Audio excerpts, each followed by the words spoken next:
All right, hello everyone. I'm BugDoctor, and I am going to hopefully take you through a pretty smooth ride through StarTropics here. So, without further ado, I'm going to get started. And 3, 2, 1, go.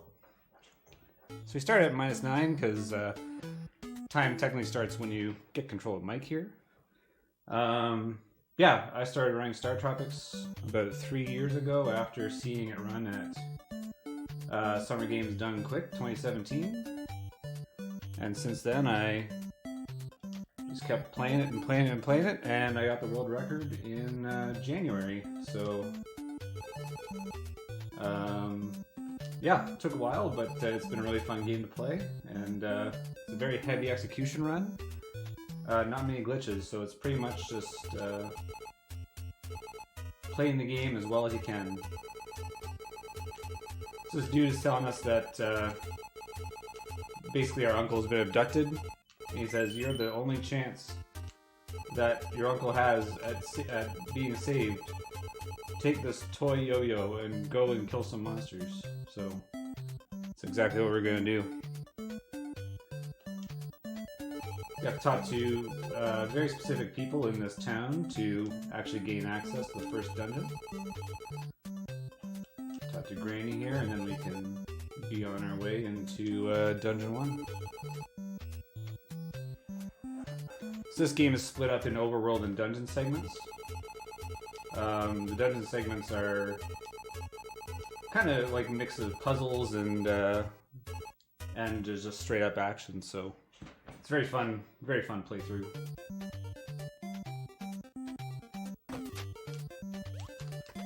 These first couple rooms are a little bit execution heavy, so I'm just going to make sure I focus on them.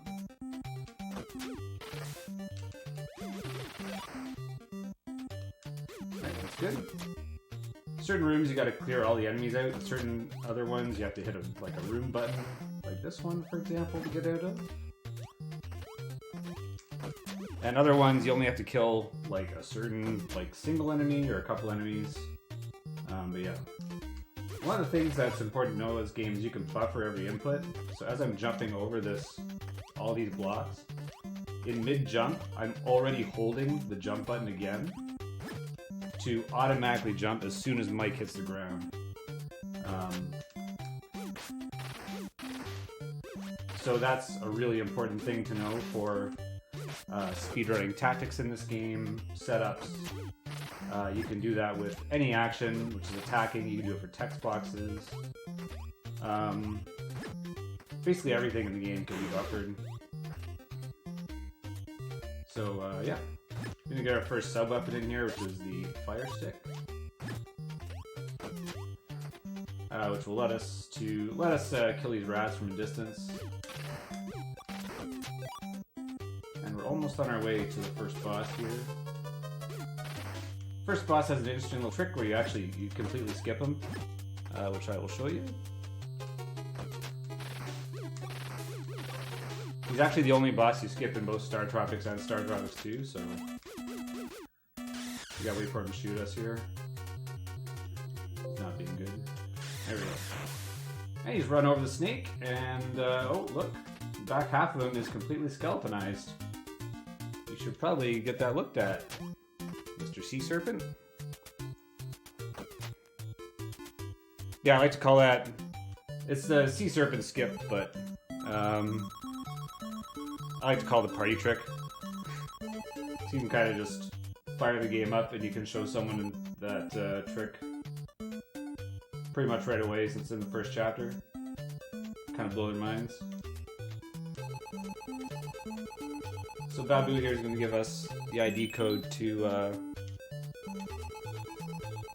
this lovely little submarine that we're going to use.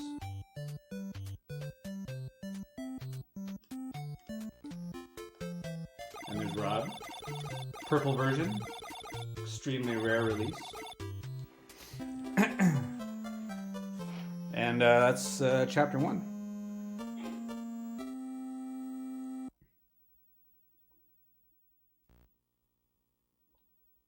Now in Chapter 2, Dolphins. You basically reach this island, and a dolphin approaches you, which you'll see here in a moment. It says, "Ah, my son's missing, help me." And the robot that we have just acquired is, of course, equipped with a dolphin translator, conveniently. We're going to skip that lighthouse completely and go through these little hidden tunnels. We're going to talk to this lovely lady in this tropical hut down here. She's going to say, "Oh, you're looking for a dolphin?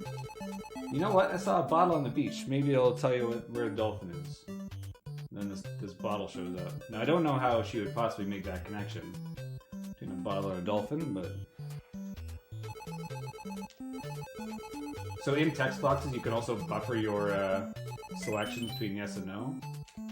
So I actually held right and A there to automatically select no. It's important so that you save time on certain dialogue selections and things like that. And now we have the opportunity, or the ability rather, to submerge in these little wave pools. And then we're on our way to the second dungeon here. Dungeon 2 is actually the easiest one to speedrun. Now that I've said that, I'll probably die in it. Those muddlefish take a couple hits. You try and attack things when they're closer to you because when you do that, it actually takes less time to kill them. Because the farther your yo-yo goes away from you, the longer it takes to also come back. So it's important to kind of wail on enemies from a close distance. Save time. Do a little buffer here to set us up for this sinking block perfectly. Kind of a weird octot pattern here.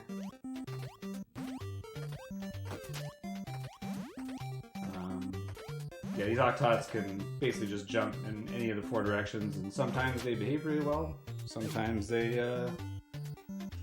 don't. We got the baseball bat here, which is a really cool sub-weapon, both for attacking enemies and for certain setups. So we're going to smash these spin-stars with it, which looks really cool.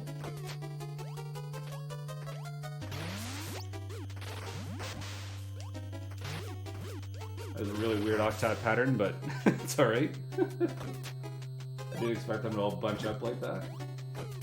In this next room, we just gotta kill one bat, which is that one.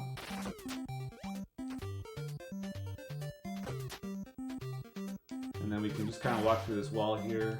We're gonna get an interesting item here called the, I think it's called the Snowman Doll. It will basically freeze all the enemies on the screen, but we're gonna save that for the boss.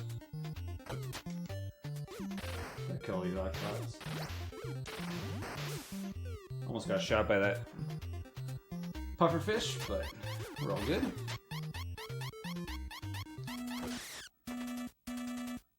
Okay, so this octo is huge. You gotta wait for him to come down. You just wail on him.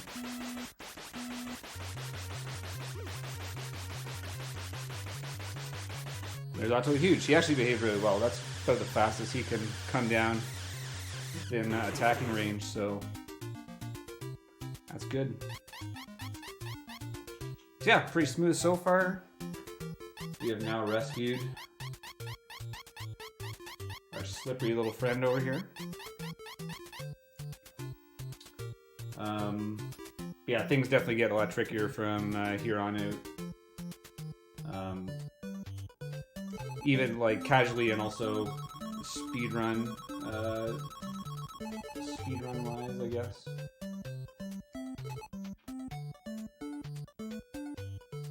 We'll just talk to Dolphin. Called Mom. And then she's gonna lead us through this little thing of rocks here, and then we're gonna be off to chapter 3.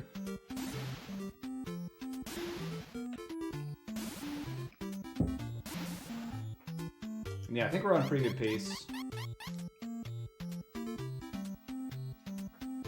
A good indicator for me is if the intro song to Chapter 3 is over by about 10 minutes, then we're on a solid pace.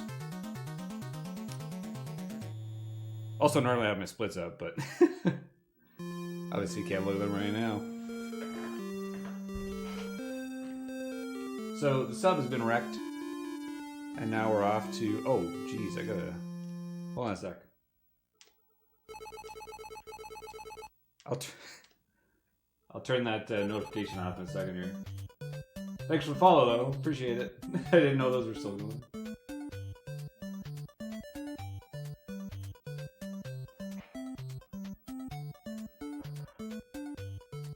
There we go. Okay, so this dungeon has a lot of enemies that just behave based completely on RNG. So these dodos will just run around wherever they want. Unless they see you, and then they'll kind of move towards you.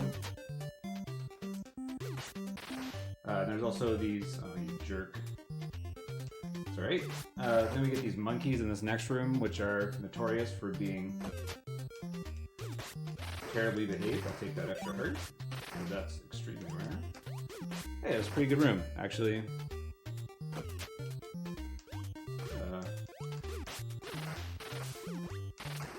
Cool. Get over here. Okay, first room of monkeys is pretty good. Second room of monkeys, not great.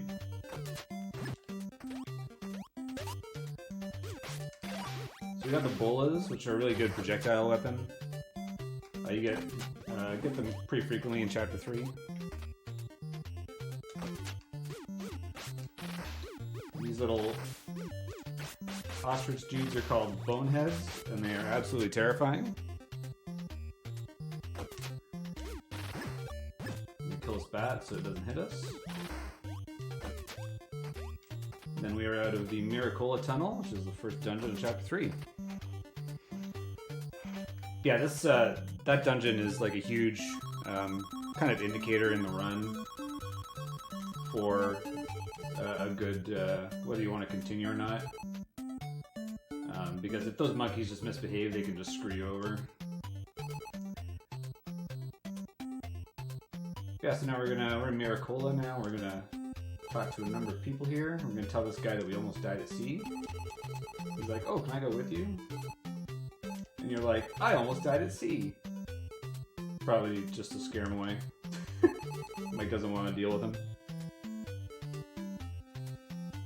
Talk to this old lady here.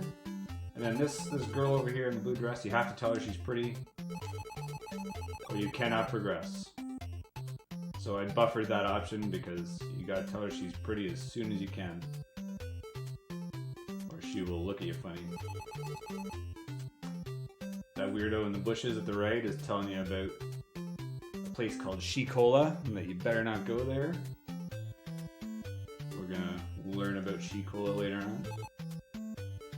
Now we've talked to all those people in the village where you can get into the chief's hut and talk to him. He says, "Oh, my daughter has been asleep for years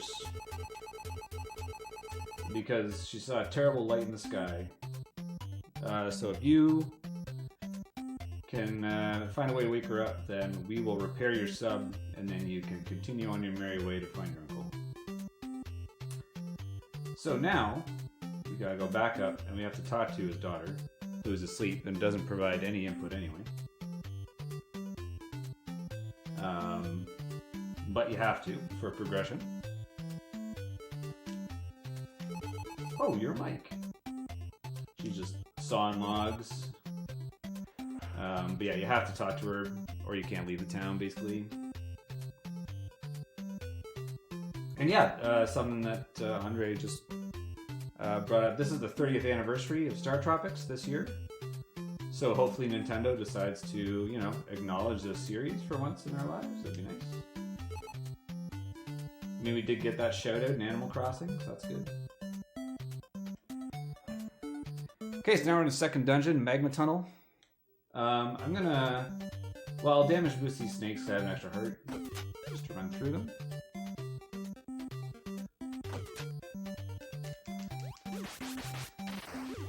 do that strat for those boneheads, which is kind of sketchy, but I'm going to do a specific path through this room, which is darkened, but this is actually one of my favorite rooms in the game because you have to basically watch the enemies to find your way through it. It's actually a really cleverly designed room. We're gonna hope that we don't take a hit from these gadflies. So I got my baseball bat out for a setup here. I'm gonna buffer a bat swing to then set up completely perfectly to get these hearts. That's something that the baseball bat's really cool for, is setups, specifically in this dungeon. You can do a trick here called a lagless button, so you don't get shot by these volcanoes on the way in. Won't bother explaining the lagless button. Whoops. Okay, you jerk. There you go. It's alright. I'm gonna hope that we don't get hit by these mad muddies. Maybe just play it safe a bit there. I'm gonna go up the right side, because you're gonna see in a second what happens to people who go up the left side. Find out the hard way. Yeah, you become a skeleton because you fall in lava. We're gonna use another baseball bat buffer in this room to deal with Magma the Fierce. Swing a bat, which times us for the rest of the first half of this room. And this boss isn't really so much a boss, it's just a room puzzle. And that's Magma. He looks like the Game Genie dude, I've always thought. You know what I'm talking about?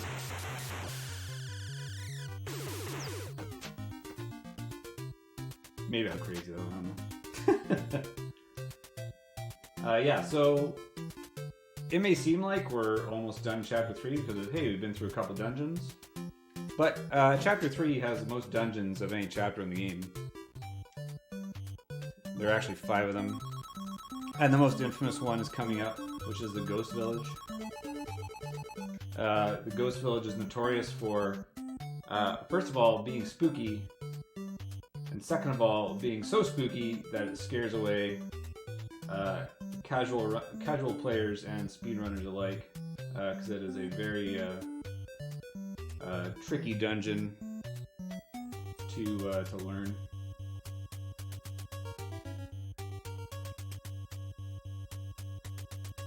So we go to this little strangely colored grave here, and we're in the Ghost Village dungeon here. Gonna hope these dogs behave. Yeah, he's gonna come over. Sometimes that dog will just stay at the right and look at the wall and won't come anywhere near you, which costs time. Okay, that dog is being weird. I had a dog actually linger at the left the other day, and then I was so distracted by him that I just jumped in the water. So, this room has invisible ghosts in it that we can't see, obviously, because they're invisible. They're there, trust me. They're also in a room just down here.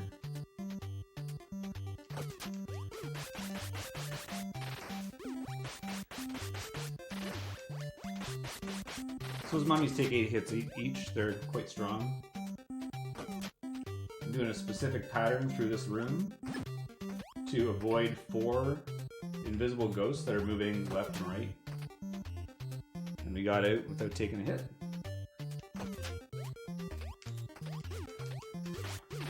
You hit this button to go through the wall here. And there's an invisible ghost in this room too. We're just going to jump over. And then this slug is hiding a little wall you can walk through. If you go up those stairs, you actually leave the dungeon. Which I'm always kind of scared of accidentally hitting the stairs, but luckily it hasn't happened yet. We're gonna hit the button, we're gonna wait for this fireball cannon to actually shoot before we jump off it. Otherwise it'll usually hit you. And here we're gonna buffer a yo-yo attack. and then just kind of run through this darkened room. And if you do it all with perfect buffered inputs and timing, it literally is just an autopilot room, which is kind of nice. We got Armstrongs in this room. Arms that pop out of the ground. We got Kill 'em to progress. They actually behaved really well. Sometimes they take a while to show up. Just run by those mummies. Kill these bone dogs. Now we're gonna get rid of these mummies here. I should have maybe grabbed that heart, but that's alright. The goal of this dungeon is to actually get out with at least 2 hearts. Like 2 red hearts. So you can do the rest of the strats in the remaining dungeons in the chapter. I was using the Rod of Sight there to make those ghosts appear, so you can actually kill them. Kind of forgot to explain that. I'm gonna pick up this mirror. Whatever you do, don't leave that room without picking up the mirror, because then you can't kill these guys and you're soft locked.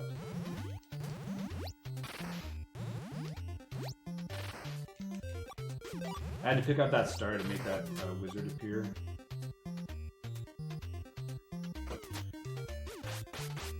We have to kill 4 mummies in this room.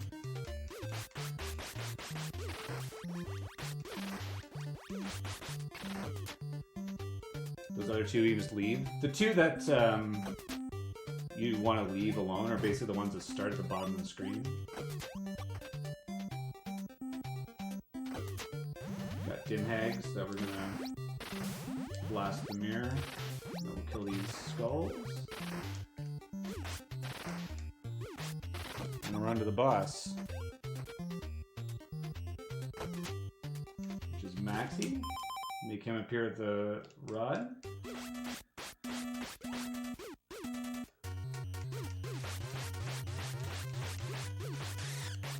Pretty good Maxie.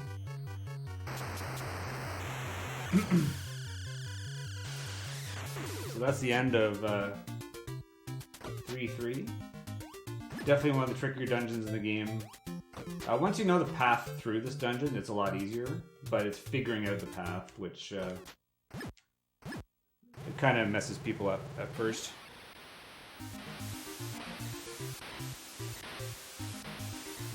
Yeah, I have a split at the crystal ball, and I think my best split at it is like a 22-30 something. But yeah, anytime, like, kind of 23 minutes or lower, getting out of this dungeon is a really good time. So now we grab this crystal ball, which, admittedly, we didn't know was there yet. There's a woman who is missing her crystal ball that we're going to go talk to. There's a lot of times in this game where you can't actually pick up an item until you talk to someone, or can't do something without talking to someone. Crystal ball is kind of the exception. It's just there no matter what, which is kind of nice.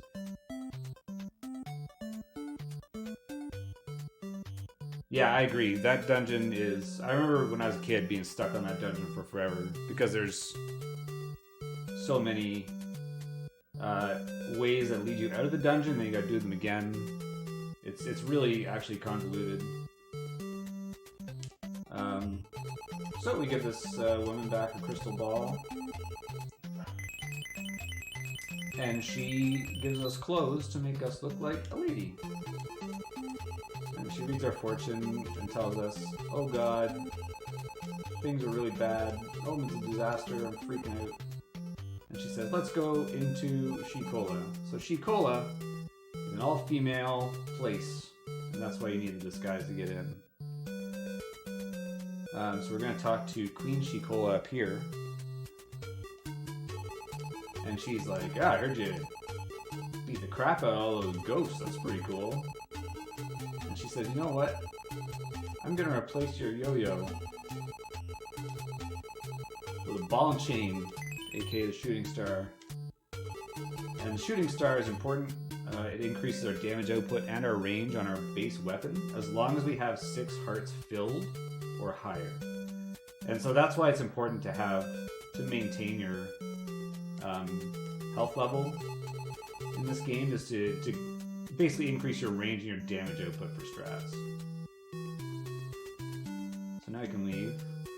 We talked to that woman at the top right as well, who said, oh, at the end of the tunnel, jump 10 times and say abracadabra. And she's talking about this dungeon in the crossing over here, which we are going to do. This is the smallest dungeon in the game. You're going to jump 10 times. 1, 2, 3, 4, 5, 6, 7, 8, 9, 10. Say abracadabra. If you don't say abracadabra in real life, the bridge never shows up. Hashtag true fact. I'm just going to play it safe. Those Octots were all bunching up and being weird, so that was strange. Strange behavior. But now, yeah, so now we have the shooting star, which can attack from a distance, and also does twice as much damage as the yo-yo. Gotta do a setup here for this room to make those mudfish kind of appear as fast as possible to get out quickly. And that's the shortest dungeon in the game. Yeah, I'm just kidding about the abracadabra. It was just... I'm just trolling. Now we're into 3-5, which is the last, very last dungeon of Chapter 3.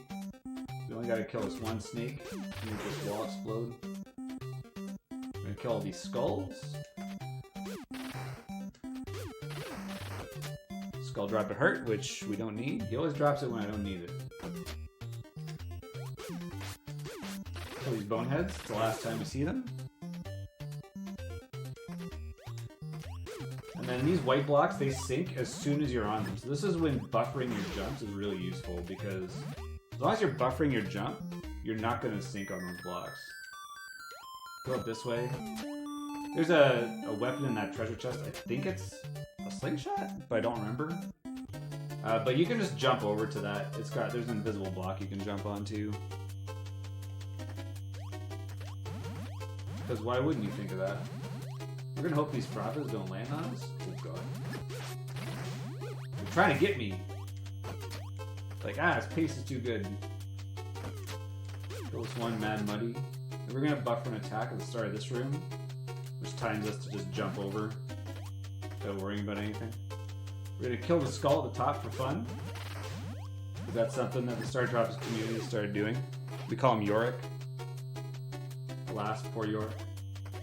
And here we gotta wait for some frappas to show up. And sometimes they take a while. Once they're dead, we can progress. We only have to kill this one goblin. That middle one. The rest of them you can leave alone, and trust me, you want to leave those things alone because they are jerks. I'm hopefully not going to get shot by this guy. He was nice. And then this bully, oh, he went up, which means I don't have to kill him, which means he gets to see his family tonight. I played that kind of safe. Oh, except, actually, never mind, I'm going to kill his family. There goes Brother George. And then there's just a button we gotta hit here.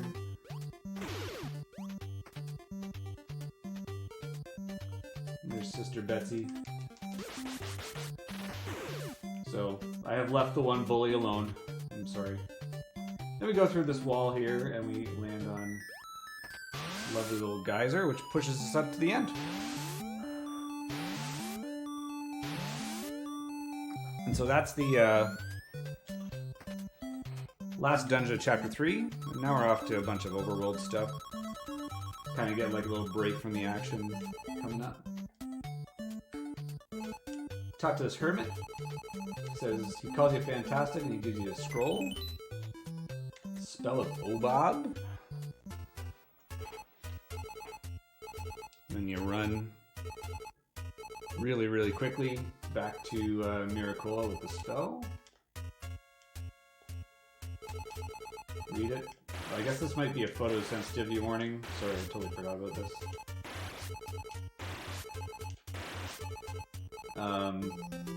Yeah, then it wakes up Ben and Annette, and then they fix the ship.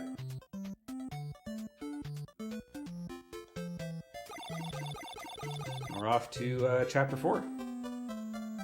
So normally, when I started doing world record attempts this game, I liked being out of this chapter at 30:30. We are now at 30:10, which is, so we're on really good pace right now.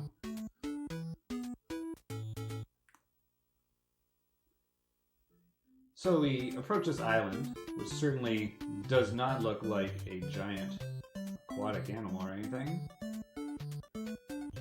Talk to this one guy in the corner. We only have to talk to one person in this town. His name is Bait. He says, hey, saw someone sail on a raft and he headed east.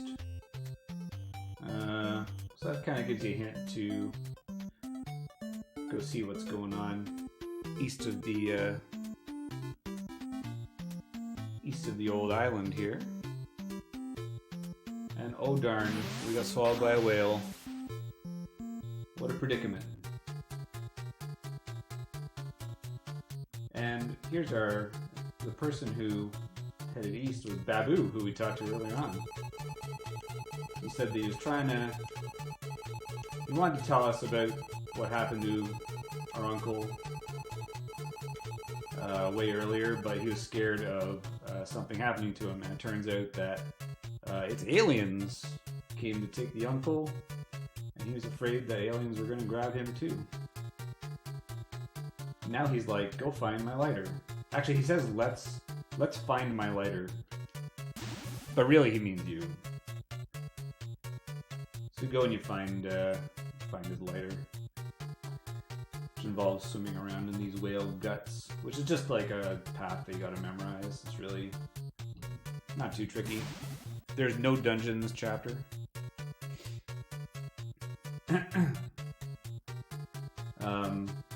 I feel like what they were trying to do is just give you a break from the dungeon gameplay, because you had 5 of them in chapter 3. You're like, okay, let's just cool it off a little bit. Give these people a break after that ghost village. This looks like a stomach, that little area.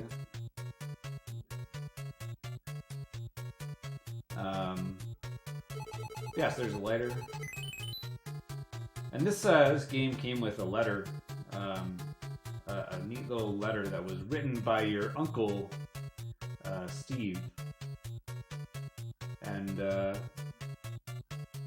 it basically provided a hint with the game. A lot of people know about it by now, but you basically dip that letter at the end of this chapter to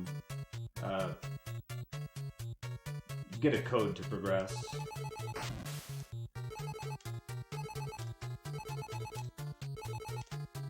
Luckily, I always have my letter on hand. Otherwise, I wouldn't be able to complete a run, because the code is really complicated.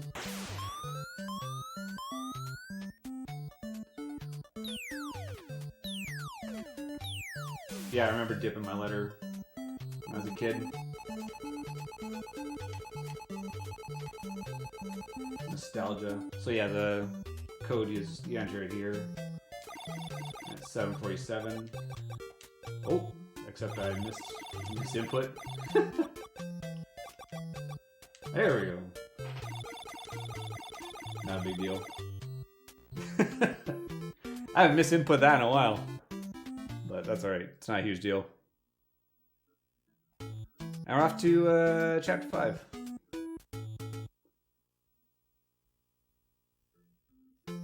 So normally you go straight up to that town, but we're just like, screw it.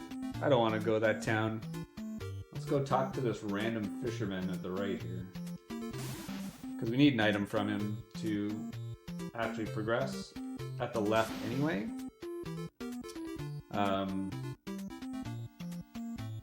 So yeah, we get that early rather than exploring over here afterwards.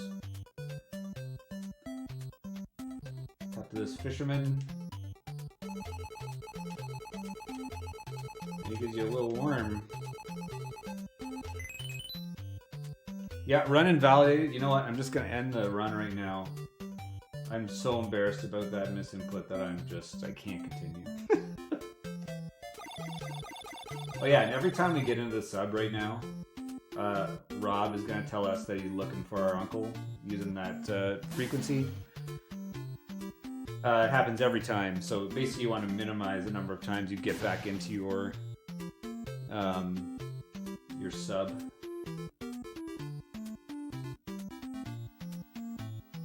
Yeah, so we're gonna head to Belcola over here. You can see this lovely ship blocking the strait. Got to talk to a number of people in this town, but not everyone. Talk to this girl in the light blue dress. This old lady in the middle of town. The only person you don't talk to is the woman in that little hut below us here, with that red dress there. Talk to this great songwriter. Talk to this person, and then we can go in the hut. We can talk to Chief Belcola, who, if the previous chief looked like Mario, this guy looks like Luigi. He tells you about the history and how the strait is blocked by the ship, which you can already see, and that you need to talk to Peter to kind of progress here. So you go and talk to Peter, who you might recognize from the cover of a very beautiful copy of Nintendo Power. He gives you a weird code. It says, "Do me so far, do me," which sounds raunchy, but it's actually a musical scale hint. Which we can then use coming up here. So we're going to head all the way back to the right. There's a lot of moving back and forth in this chapter. A lot of overworld, but we're about to get to another dungeon, which is actually one of the most interesting dungeons in the game, in my opinion. Even if it's straight. Well, I guess it's not straightforward. But when you know the speedrun, it becomes straightforward. But the first time you go to this dungeon, it's actually quite tricky. So we go into this Captain Bell Memorial here. And now that we have the musical code, we can step on these giant keys. Input the code that Peter gave us. I like to call this the boss of the level because there's no boss in this level, in this chapter. And fun fact, if you mess up hitting a key, you then have to leave the entire building and come back in. And so a misinput costs a number of seconds, like 20 seconds or something. Press F for the F room. Then we're off into Captain Bell's tunnel here. So this dungeon is interesting because it's more focused on traps than battling things. And you'll see what I mean in a second. Kill that one bat there.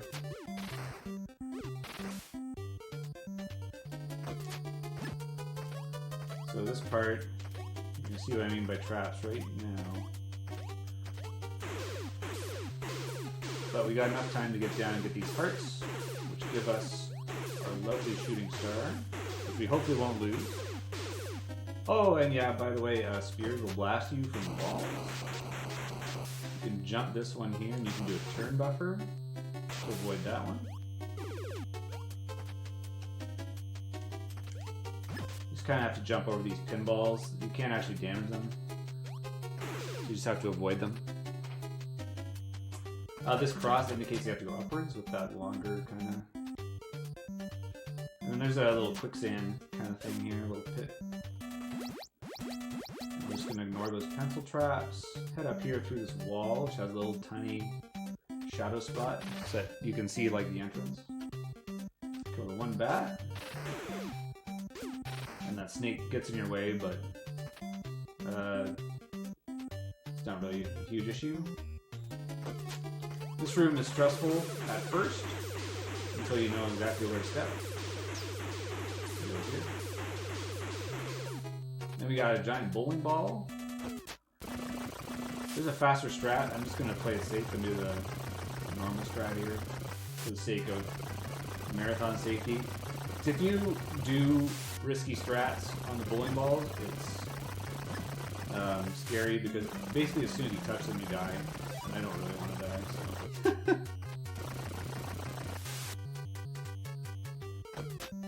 Just gotta kill that snake to get through this dungeon, or through this room.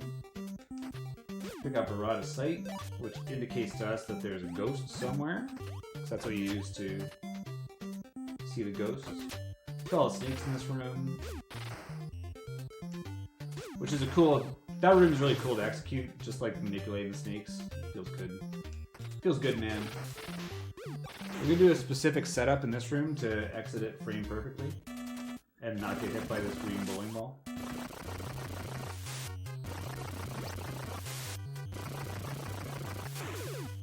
It looks close, but as long as you do that exact pattern every time, you're not going to get hit by the bowling ball.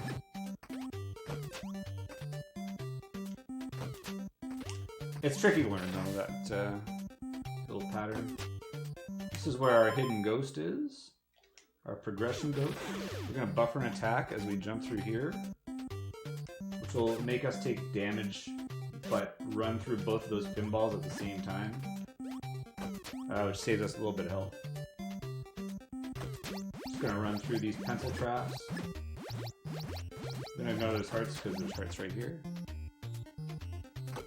Do a little turn buffer there to time us for this sinking block.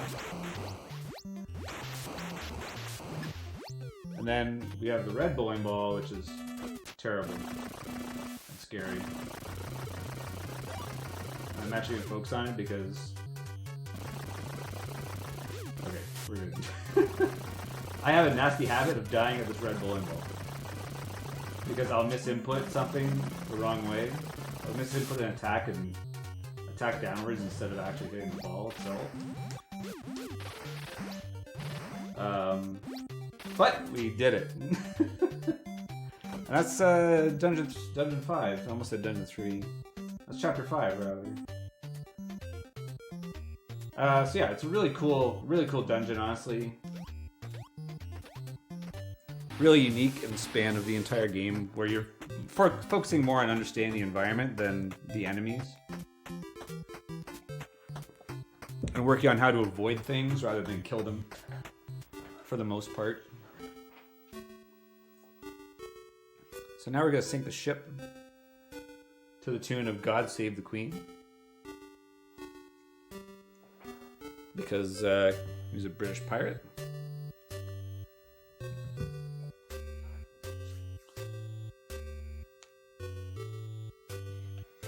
Hope you're all, yeah, everyone salute.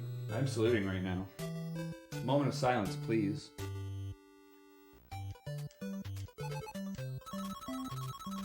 And then, yeah, that's the end of Chapter 5. We head up through the Strait, and we're off to Chapter 6. There are 8 chapters total, so we're getting into the last quarter of the game. There's a lot of dungeons towards the end, and they're tricky. I'm going to do a lot of strats that will kind of mitigate damage and possible deaths and things for the sake of the marathon, but there's a lot of really tough execution towards the end if you want to drag your time down, which I will touch as I get to. So yeah, there's a lot of overworld here at the start of Chapter 6, which is just figuring out where to go. You can go to these other little tiny islands in between here in the dungeon, or you can acquire a big apple, which tastes great, but does nothing. You can find a big heart, I believe. You can find the remains of Robinson Crusoe Cola. And there's a bunch of old people hanging out in the islands, claiming that they're 170, but I mean, can't really trust them. So yeah, we're just taking a specific path here. And then after this overworld segment, it's actually the last time we're going to see our submarine. up in this area, since we're getting close to where Dr. Jones is, Rob is going to start saying, "Oh man, here he is, he's close." So there's a lot of tiles here that you want to avoid because that's where he'll start talking. But they're guides to help you find where to dive, basically. Yeah, there's a specific path that we take where you don't run into very many of those. Never played this game. You should absolutely play this game. Everyone should. It's a solid action-adventure game. My favorite NES game, hands down. Okay, so we're on to the first dungeon in Chapter 6. So this, we start seeing some really cool items coming in, starting here. First one we're going to see is the anklet, which lets you actually jump 2 spaces instead of 1, which is really cool. You see that in this chapter. Use it for a lot of puzzles. You kill these purple mummies. Okay, you got good behavior from this mummy up here. And then we're going to use the anklet in this room as well to kill all these octots.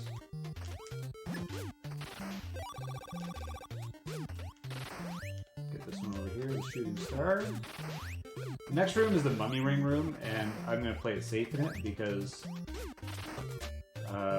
I'm most likely to die in this room if I execute it as fast as possible.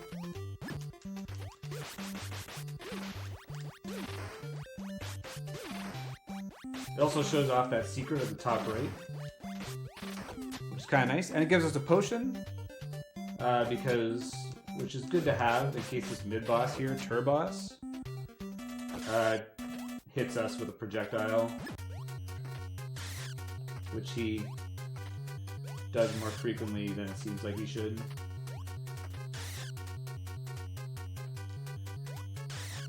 And he can just hang out up there for forever.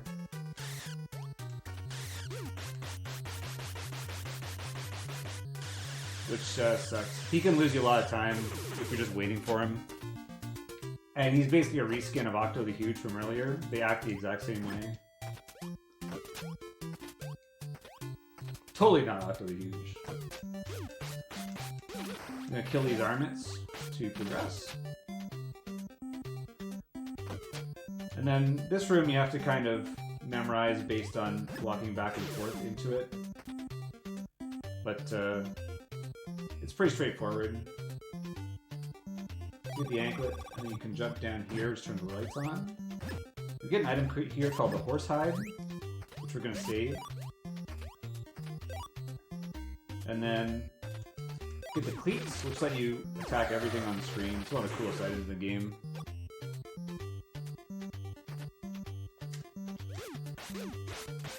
This specific strat here, I just call it the long room strat. It's quite tricky to actually get the timing right to do this room optimally, but...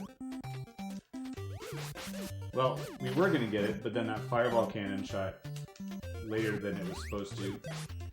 So I'm just going to improvise the rest.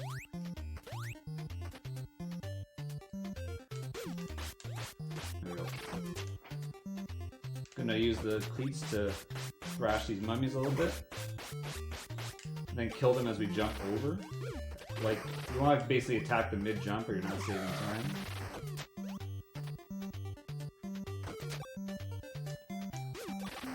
And the horse hides, which are baseballs, are the only weapon that can damage Broken Joe here. So, you never want to use them before this.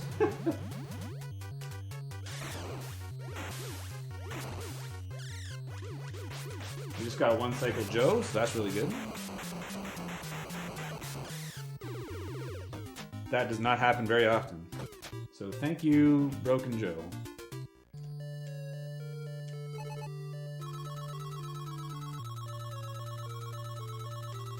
Now there is a second dungeon in Chapter 6 that we're going to head to.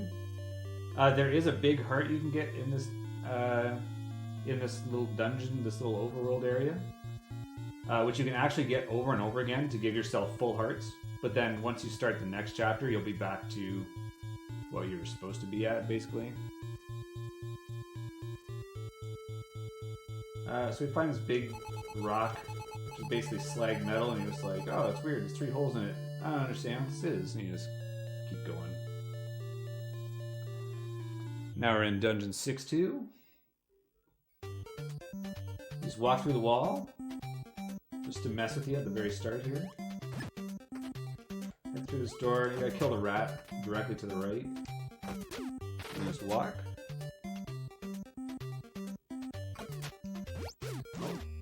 I missed that bat, but I got it pretty quick, yeah. Yes. If you miss all your baseballs, you basically have to die a broken drill. Which is quite stressful. You only gotta kill 2 bats in this next room. That one and that one. And then we want to avoid getting hit by these... What's happening? It's the weirdest pattern I've ever seen. Those fuzz... We didn't get hit by those fuzz balls though, that's good. Those fuzz balls are basically like the bubbles from Zelda in that when you get hit by them, they disable your ability to attack. For about 7 seconds, it sucks. I'm gonna kill this clay doll here.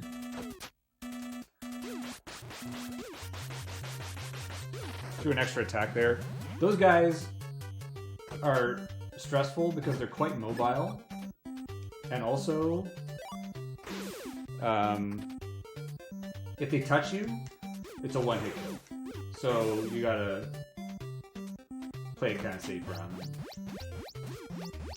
Kill these Rockies. Hopefully get a good gadfly pattern here. Good enough. Got some more Rockies in this room. Did I miss that one? Okay. Oh, there's 2 of them there. I didn't even realize. Okay, we're gonna jump over these, and then there's a Rocky here that takes 7 hits. And that's the only one you gotta kill of that kind, because you just walk right by these ones.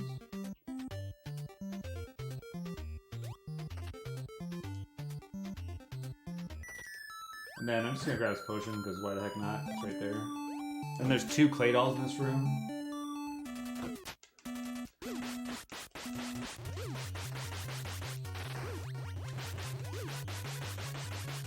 Oh, you gave me hurt. Thank you, clay doll. Yeah, those things take 14 hits with a shooting star. Normally you're using your asterisk for them, but... Oh yeah, I didn't even talk about the asterisk, these cool weapons. They split when you press the button again.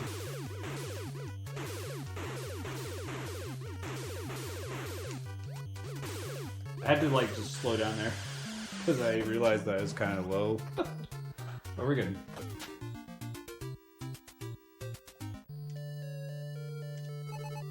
Very last asterisk to kill those Sumochos. There are more asterisks in that room that you can pick up, but I didn't want to go and do that, so I was just hoping to land every hit. Yeah, I had less than usual because that room with the biters and the fuzzballs from earlier acted really weird, and I wound up using a little bit more asterisk ammo than I normally do. So now we find our uncle. There he is. He's going to tell us this huge story. I'm going to buffer through all of it. And we're just going to kind of gab and gab and gab. I'm going to make sure I'm holding right coming up here. Or he'll just tell me the whole thing all over again and then you lose about 20 seconds or something. Basically, there are like these aliens that are after good aliens, and that slag metal thing we saw earlier was the escape pod of the good aliens, and the bad aliens are coming to finish them off and commit complete genocide. So this game's kind of dark. And now we're off to the alien spaceship. And this dungeon is called the Bottleneck for a reason. There's a couple rooms that together can just end a run. I'm gonna try them without backup strats first, but then after, if I die, I'll use a backup strat. So I'm just gonna focus here. Space Riders just didn't want to show up there for some reason. I'm gonna teleport, and we're gonna hit this guy and hopefully manipulate him to just not shoot us, which is good.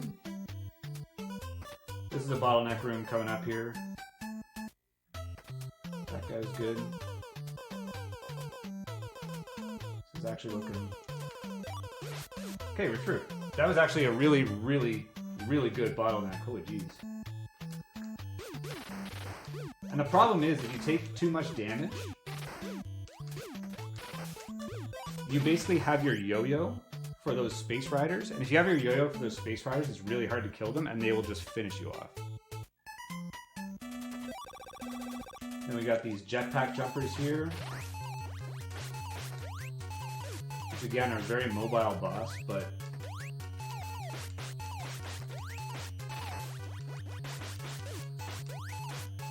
luckily they're like one of the few bosses in the game that won't one-hit kill you if you run into them, so them being that mobile is pretty... It's okay. Yeah, that was really good 7-1. I was kind of hoping the bottleneck was going to thrash me so that you guys could see how bad it can be. But, hey, we got a good pace going on right now.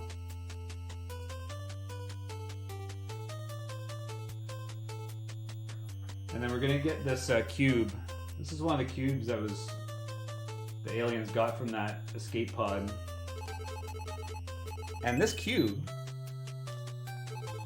is going to upgrade our shooting star to supernova, which is an incredibly good weapon that we want to be keeping at all times.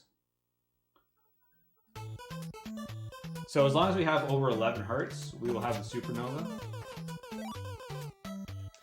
I knew that guy was going to jump down. But yeah, it basically will attack the entire length of the screen, as opposed to the shooting star, which does not go the entire way. Oh yeah, just taking a shot at me. We hit that guy 3 times, because otherwise he can shoot you on the way over. We're going to hope that we don't get hit by Jeff, the alien here, who loves to shoot me, and only me, as a runner. I don't know why, but I cannot get through this room without taking a hit.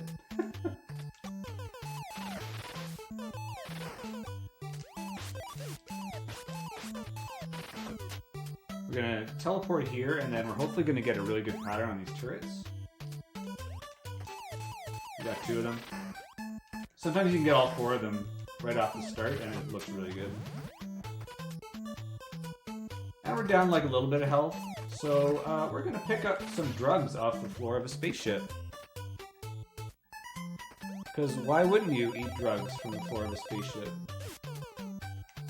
And that's Vitamin X. It increases your health temporarily above its maximum, and then gradually counts down. We're going to smash these green aliens here.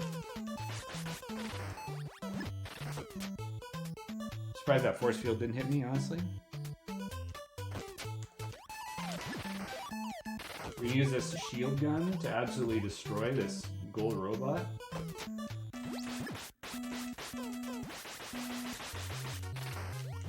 What a chump, right? And I'm gonna try and do a trick up here. What are you doing? If I can just get through this room here. Called the hot tile skip.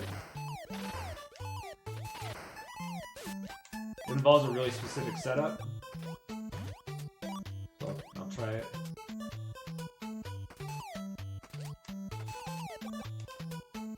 And we're good.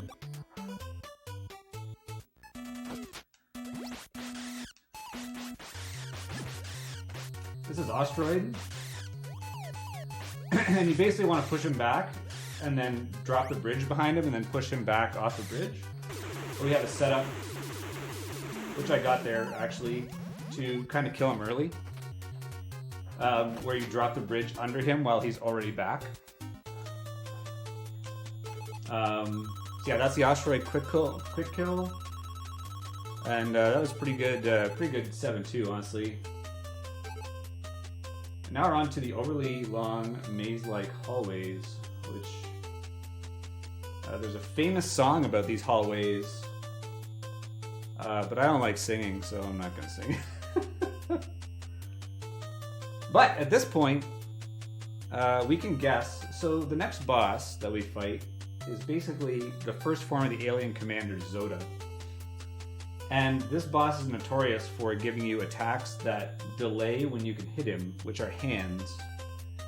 So if everyone wants to get in their guesses for the number of hands that Zoda is going to throw at us, then this would be a really good time. The average number, I would like to say, is 4. The highest number I think I've had is 19, and each hand costs you about 3 or 4 seconds in time. So get your bets in. So you got our second magic cube. Toad says 75 hands. Honestly, I wouldn't be surprised, man. Then I'd go overestimate.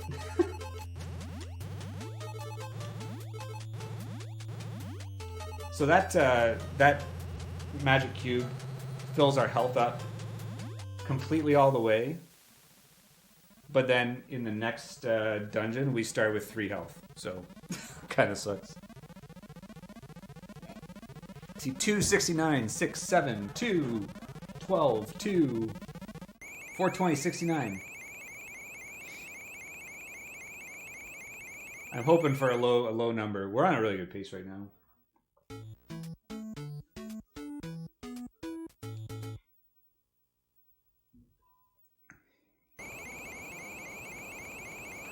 Sure, I clicked on my splitter here so that I got 4. So this is Zoda. He laughs at you, he taunts you, he says he's going to destroy us. So you slam bananas in your ears, which somehow Mike has. Then we're going to grab this ray gun. And you need to hit the Zoda face 4 times. Okay, so there's one hand. His face sucks good. Goofy looking dude. 2 hands. 3.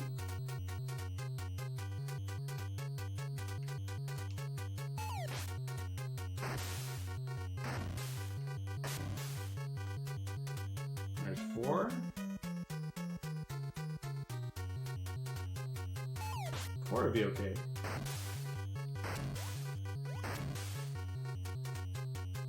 Okay, I got 4 hands. We got the average. So whoever guessed 4, congratulations. Okay, so now we got to run through a bunch of aliens. Normally I damage boost them, but for the sake of the marathon, I'm just going to save some health and kill these things.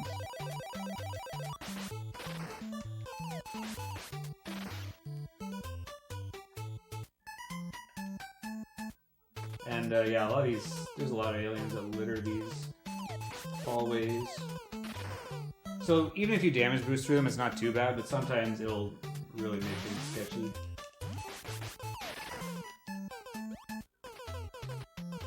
I might just damage boost this last one, actually. Now we gotta kill the reactor of the ship. This room is really, really tricky. But we got a really good pattern, which is awesome. Sometimes you just get screwed in that room, and there's not really much you can do about it. I don't need to farm, but I'm going up the center anyway, out of habit. Oh, I got hit. And now we're going to fight Zoda X.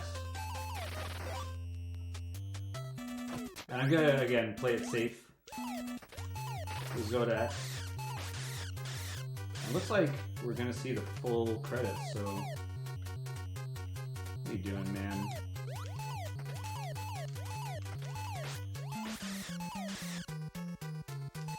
is what he would do during my world record attempts.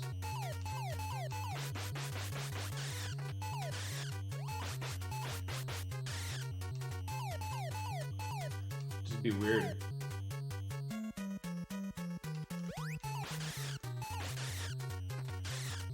Just so you know, if he touches me, I'm dead.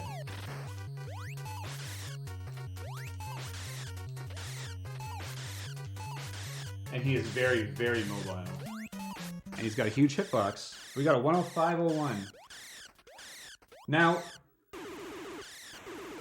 I'm going to play through the end credits. So we split on Zoda because there is... there's an uncontrollable thing that you can't kind of compensate for. If you get to Zoda and you kill him before he spits out 2 of those Zoda spawn, he basically as soon as he dies, you'll just do a credit warp and you won't get to play at the end of the game. But we got a little bit of time and the ending doesn't take too long. So we'll just play it out. A little bit underestimate here. You get to see the ship blow up, which is pretty sweet. It was a pretty darn good time. Nothing wrong with that. Why did they give Zoda a belly button? He's got to have something to shoot you from. So use the escape pod to get the heck out of the ship. I've always loved this scene of the ship exploding. Looks awesome. Sounds awesome too. And then Mike lands in water, which is what we've been trying to avoid the entire game. Unfortunately. And then he can swim. Gets about what?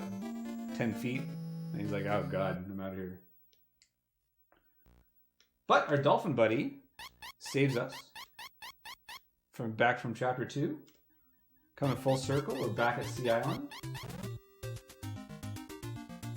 And we go back to, there's our sub. Oh, we do get to see our sub. I forgot about that. That was hanging out there. And we're just gonna ignore everyone. We're just gonna go right for the hut here.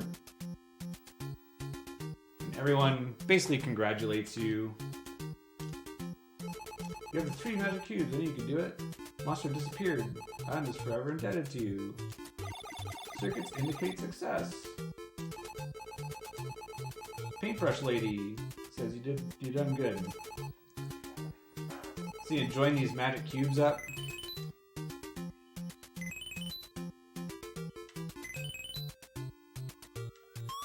Oh, photosensitivity warning. I won't hit a button until a few seconds have passed. Because it won't. Okay, I'm gonna hit a button now. I again forgot about this because normally I don't play it out to this point. It's pretty quick. So these are the remaining aliens from Argonia. And they were placed in those cubes to basically save their race from extinction. And so they make their home on these islands here on Sea Island. You are so kind. I'm hungry. Is that a banana cream pie? Now how the heck does she know what a banana cream pie is?